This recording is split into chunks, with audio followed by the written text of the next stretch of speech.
Trump ಅವರ ಪ್ರಮಾಣ ವಚನ ಸಂದರ್ಭದಲ್ಲಿ ಜೈಶಂಕರ್ ಅವರು ಫ್ರಂಟ್ ರೋದಲ್ಲೇ ಕೂತಿದ್ರು. ಜೈಶಂಕರ್ಗೆ ಸಿಕ್ಕಿದ ಆ ಗೌರವ ಮೋದಿಯವರಿಗೆ ಸಿಕ್ಕಿದ ಗೌರವ, ಭಾರತಕ್ಕೆ ಸಿಕ್ಕಿದ ಗೌರವ. ರಾಹುಲ್ ಗಾಂಧಿ ಅವರು ಜೈಶಂಕರ್ ಅವರು ಮೋದಿಯ ಪರವಾಗಿ ಹೋಗಿ ಇನ್ವೈಟ್ ಮಾಡ್ಲಿ ಅನ್ನೋ ಕಾರಣಕ್ಕೆ ಭಿಕ್ಷೆ ಬೇಡಿದ್ರು, ಅಕ್ಷರಶಃ ಇದೇ ಒಂದು ವರ್ಡ್ ಅನ್ನ ಬಳಸಿದ್ರು.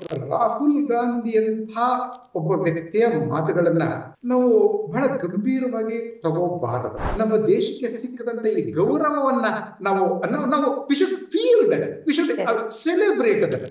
ಮೋದಿ ಅವರು ನನಗೆ ಇನ್ವಿಟೇಷನ್ ಕೊಡ್ಲಿಲ್ಲ ಅಂತ ಹೇಳಿ ಕತೆ ಕಟ್ಟಿಕೊಂಡು ಹೇಳೋದಿದೆಯಲ್ಲ, ಸರ್ಕಾರವನ್ನ ಇಕ್ಕಟ್ಟಿಗೆ ಸಿಕ್ಸೋದಕ್ಕೆ, ಲೋಕಸಭೆ ಸೆಷನ್ ಅನ್ನ ಹಾಳು ಮಾಡೋದಕ್ಕೆ ಒಂದು ಹುಡುಕೊಂಡಂತ ಒಂದು ನೆಪವಾಗಿತ್ತು.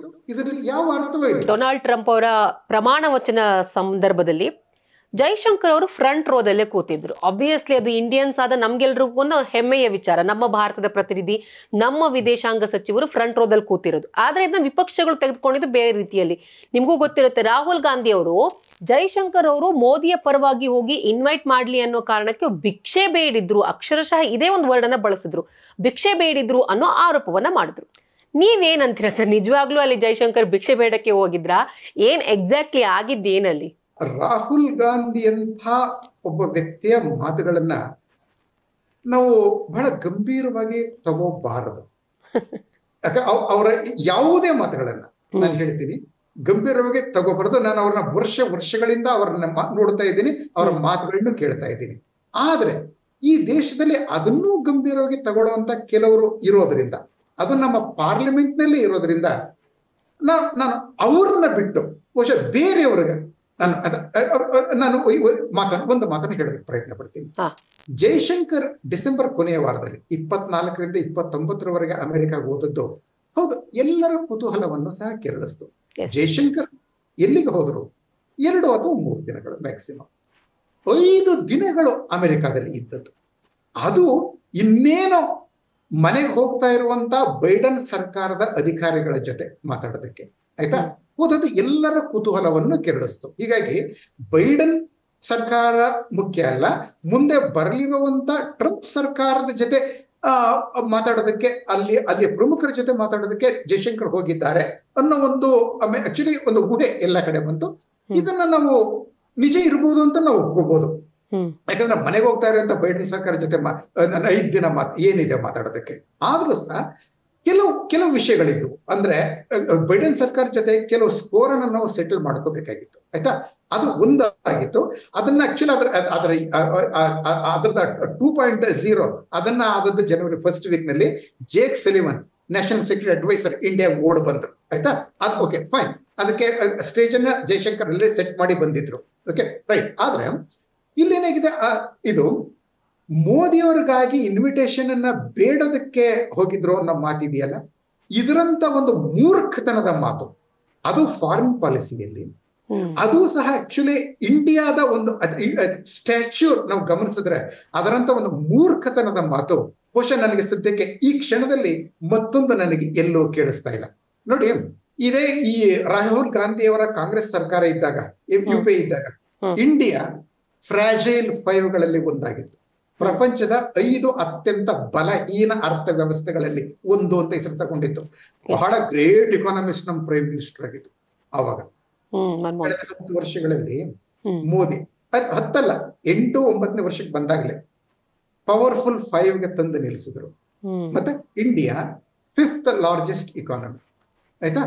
ಹೀಗಾಗಿ ಏನಾಗಿದೆ, ಪ್ರಪಂಚದಲ್ಲಿ ಒಂದು ಸಂಪ್ರದಾಯ, ಬೃಹತ್ ದೇಶಗಳ ಅಂದ್ರೆ ಪ್ರಮುಖ ದೇಶಗಳ ಪ್ರಮುಖ ರಾಷ್ಟ್ರ ನಾಯಕರು ಯಾವುದೇ ದೇಶದ ಅಧ್ಯಕ್ಷರ ಅಥವಾ ಪ್ರಧಾನಮಂತ್ರಿಗಳ ಮುಖ್ಯಸ್ಥರ ಪ್ರಮಾಣ ವಚನಕ್ಕೆ ಅಥವಾ ಅವರೇನಾದ್ರೂ ತೀರಿ ಹೋದ್ರೆ ಅವರ ಅಂತ್ಯ ಸಂಸ್ಕಾರಕ್ಕೆ ಹೋಗೋದಿಲ್ಲ, ಅವರ ರೆಪ್ರೆಸೆಂಟೇಟಿವ್ಸ್ ಹೋಗೋದು.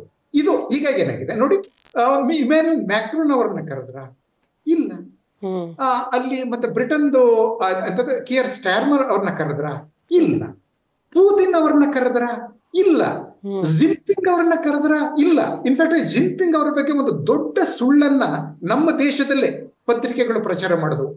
ಟ್ರಂಪ್ ಜಿನ್ಪಿಂಗ್ ಅವರನ್ನ ಇನ್ವೈಟ್ ಮಾಡಿದ್ರೆ, ಶಿ ಜಿನ್ಪಿಂಗ್ ಅವರನ್ನಂತ ಇಲ್ಲ, ಇನ್ವೈಟ್ ಮಾಡಿರ್ಲಿಲ್ಲ. ಅದು ಪತ್ರಿಕೆಗಳು ಇಟ್ಟಿದ್ದು. ಚೈನಾಗೆ ಅಫಿಷಿಯಲ್ ಒಂದು ದೇಶಕ್ಕಿಂತ ಇನ್ವಿಟೇಷನ್ ಹೋಯ್ತು. ಯಾಕೆ ದೇಶಗಳ ಇನ್ವಿಟೇಷನ್ ಇವರೇ ಅಧ್ಯಕ್ಷರು ಮತ್ತು ಪ್ರಧಾನಮಂತ್ರಿಗಳೇ ಬರಬೇಕು ಅಂತ ಯಾವುದೇ ಒಂದು ಪ್ರಮುಖ ದೇಶಕ್ಕೆ ಇನ್ವಿಟೇಷನ್ ಹೋಗೋದಿಲ್ಲ. ನಾವು ಕಳಿಸೋದಿಲ್ಲ, ಅಮೆರಿಕನು ಕಳಿಸಿದ್ರೆ, ನಾವು ಪವರ್ಫುಲ್ 5 ನಲ್ಲಿ ಒಂದು. ಹೀಗಾಗಿ ಏನಾಗಿದೆ, ಮೋದಿಯವರೇ ಬರಬೇಕು ಅಂತ ಪರ್ಸನಲ್ ಇನ್ವಿಟೇಷನ್ ಅಮೆರಿಕಾನು ಕಳಿಸೋದಿಲ್ಲ, ಯಾವ ದೇಶವೂ ಕಳಿಸೋದಿಲ್ಲ. ಹೀಗಾಗಿ ಅದನ್ನ ನಾವು ಕೇಳ್ಕೊಂಡಿದ್ರೂ ಸಹ ಕಳಿಸ್ತಾ ಇರಲಿಲ್ಲ. ಹಾಗಾಗಿ ಅದು ಮೊದಲೇ ಗೊತ್ತಿರೋದ್ರಿಂದ ಮತ್ತೆ ಇಂಥ ಒಂದು ವ್ಯವಸ್ಥೆ ಇರೋದ್ರಿಂದ ಆಯ್ತಾ, ಜಯಶಂಕರ್ ಆಗ್ಲಿ ಯಾರೇ ಆಗ್ಲಿ ಮೋದಿ ಅವರಿಗೆ ಇನ್ವಿಟೇಷನ್ ಕೊಡಿ ಅಂತ ಕೇಳಕ್ ಹೋಗಿದ್ದಾರೆ ಅನ್ನೋದ್ರಲ್ಲಿ ಯಾವ ಅರ್ಥವೂ ಇಲ್ಲ. ಇದು ಫಾರಿನ್ ಪಾಲಿಸಿ ಆಗ್ಲಿ, ಇಂಡಿಯಾದ ಅದು ಜಗತ್ತಿನಲ್ಲಿ ಏನ್ ನಡೀತಾ ಇದೆ ಅನ್ನೋದಾಗ್ಲಿ, ಅಥವಾ ಇಂಡಿಯಾದ ಸ್ಟ್ಯಾಚ್ಯೂಟ್ ಏನಿದೆ ಅನ್ನೋದು ಅಂತ ತಿಳಿಯದೆ ಅವರು ಅಂತ ತಿಳಿಯದಂತ ಮೂರ್ಖರು ಆಡುವಂತ ಮಾತು ಆಯ್ತಾ. ಹೀಗಾಗಿ ಜಯಶಂಕರ್ ಹೋದದ್ದು ಆ ಕಾರಣಕ್ಕಾಗಲ್ಲ. ಆದ್ರೆ ಇಂಡಿಯಾ ಏನು ಅನ್ನೋದನ್ನ ಅಲ್ಲಿ ಜಯಶಂಕರ್ ಮೋದಿಯವರ ಅಥವಾ ಭಾರತ ಸರ್ಕಾರದ ರೆಪ್ರೆಸೆಂಟೇಟಿವ್ ಆಗಿ ಮೋದಿ ಅವರು ಹೋದರಲ್ಲ ಆಯ್ತಾ, ಅಲ್ಲಿ ಅವ್ರಿಗೆ ಸಿಕ್ಕಿದ ಸ್ಥಾನ ಮುಂದ್ಗಡೆ ಇನ್ಫ್ಯಾಕ್ಟ್ ಆಕ್ಚುಲಿ ಇವನ್ ಕ್ವಾಡ್ ದೇಶಗಳ ಇತರ ನಾಯಕರು ಸಹ ಅಥವಾ ಇತರ ರೆಪ್ರೆಸೆಂಟೇಟಿವ್ ಸಹ ಹಿಂದ್ಗಡೆ ಸಾಲಿನಲ್ಲಿ ಕೂತಿದ್ರು. ಅಮೆರಿಕಾದ ಅತ್ಯಂತ ಕನಿಷ್ಠ ಸಹಯೋಗಿಗಳ ನಾಯಕರು ಸಹ ಹಿಂದೆ ಕೂತ್ಕೊಂಡಿದ್ರು. ನಮ್ಮ ಜಯಶಂಕರ್ ಮುಂದೆ ಕೂತ್ಕೊಂಡಿದ್ರು. ಟ್ರಂಪ್ಗೆ ನೇರ ಎದುರಾಗಿ ಟ್ರಂಪ್ ಪ್ರಮಾಣ ವಚನ ಸ್ವೀಕರಿಸಿ ಮಾತಾಡ್ತಾರಲ್ಲ, ನೇರ ಎದುರಾಗಿ ನೀವು ಗಮನಿಸಿರ್ಬೋದು. ನೇರ ಟ್ರಂಪ್ ನಮ್ಮ ಜಯಶಂಕರ್ ಕಡೆಗೆ ನೇರವಾಗಿ ನೋಡಿ ಮಾತಾಡಿದ್ರು. ನಾವು ಇದನ್ನ ನೋಡಿ ಸಂತೋಷ ಪಡಬೇಕು. ನಮ್ಮ ದೇಶಕ್ಕೆ ಸಿಕ್ಕದಂತ ಈ ಗೌರವವನ್ನ ನಾವು we should feel that, we should celebrate that. ಅದನ್ನ ಬಿಟ್ಟು ಮೋದಿ ಅವ್ರನ್ನ ಇನ್ವಿಟೇಷನ್ ಕೊಡ್ಲಿಲ್ಲ ಅಂತ ಹೇಳಿ ಕತೆ ಕಟ್ಕೊಂಡು ಹೇಳೋದಿದೆಯಲ್ಲ, it's idiotic in my opinion. Serious ಆಗಿ ಕನ್ಸಿಡರ್ ಮಾಡೋ ಅವಶ್ಯಕತೆ ಇಲ್ಲ ಅನ್ನೋದು. ನೋ ಆದ್ರೆ ಇದ್ರ ಬಗ್ಗೆ ಬೇಸರ ಅಂತೂ ನನ್ ಖಂಡಿತ ಆಗ್ತದೆ. ಹೀಗಾಗಿ ಅದು ಆಕ್ಚುಲಿ ಈ ರೀತಿ ಮೋದಿ ಅವರು ಹೇಳಿದ್ರು, ಈ ಸಲ ಪ್ರತಿ ಪಾರ್ಲಿಮೆಂಟ್ ಸೆಷನ್ಗೂ ಮೊದಲು ಒಂದು ವಿದೇಶಿ ಚಿಂಗಾರಿ ಇದು ಬರ್ತಾ ಅಂತ. ಪ್ರತಿ ಸೆಷನ್ಗೂ ಮೊದಲು ವಿದೇಶಿ ಶಕ್ತಿಗಳ ಇದು ಮಧ್ಯಪ್ರವೇಶ, ಜಾರ್ ಸೊರೋಸೇನೋ ಹೇಳೋದು ಅಲ್ಲಿ ಇದರಲ್ಲಿ ಮ್ಯೂನಿಕ್ ಸ್ಟ್ರಾಟಜಿಕ್ ಡೈಲಾಗ್ ನಲ್ಲಿ ಇಂಥದ್ದೊಂದು ಮಾಡಿ ಇವ್ರಿಗೆ ಒಂದು ವೆಪನ್ ಕೊಡ್ತಾ ಇದ್ರು ನಮ್ಮ ಕಾಂಗ್ರೆಸ್ನವ್ರಿಗೆ, ಪಾರ್ಲಿಮೆಂಟ್ ಸದ್ದು ಮಾಡಿ ಅಂತ ಏನೂ ಇರಲಿಲ್ಲ ಈ ವರ್ಷ, ಈ ಸಲ ಆಯ್ತಾ. ಅದಕ್ಕೋಸ್ಕರ ಇವರು ಸೃಷ್ಟಿ ಮಾಡ್ಕೊಂಡಂತ ಒಂದು ಸುಳ್ಳು ಕಾರಣ ಅಂದ್ರೆ ಸರ್ಕಾರವನ್ನ ಇಕ್ಕಟ್ಟಿಗೆ ಸಿಕ್ಸೋದಕ್ಕೆ, ಲೋಕಸಭೆ ಸೆಷನ್ ಅನ್ನ ಹಾಳು ಮಾಡೋದಕ್ಕೆ ಅವರು ಕಟ್ಟಿಕೊಂಡಂತ ಒಂದು ಹುಡುಕೊಂಡಂತ ಒಂದು ನೆಪವಾಗಿತ್ತು. ಇದರಲ್ಲಿ ಯಾವ ಅರ್ಥವೂ ಇಲ್ಲ. ಜಯಶಂಕರ್ಗೆ ಸಿಕ್ಕಿದ ಆ ಗೌರವ ಮೋದಿಯವರಿಗೆ ಸಿಕ್ಕಿದ ಗೌರವ, ಭಾರತಕ್ಕೆ ಸಿಕ್ಕಿದ ಗೌರವ, ಭಾರತೀಯರಿಗೆ ನಮಗೂ ಸಿಕ್ಕಿದ ಗೌರವ, ಲೀಡರ್ ಆಫ್ ಅಪೋಸಿಷನ್ ಆಗಿ ರಾಹುಲ್ ಗಾಂಧಿಯವರಿಗೂ ಸಿಕ್ಕಿದ ಗೌರವ. ಆದ್ರೆ ಅವರು ಅದನ್ನ ಅರ್ಥ ಮಾಡ್ಕೊಳ್ಳೋದಿಲ್ಲ, ಅವರು ಸ್ವೀಕರಿಸುವ ಮನಸ್ಥಿತಿಲಿಲ್ಲ.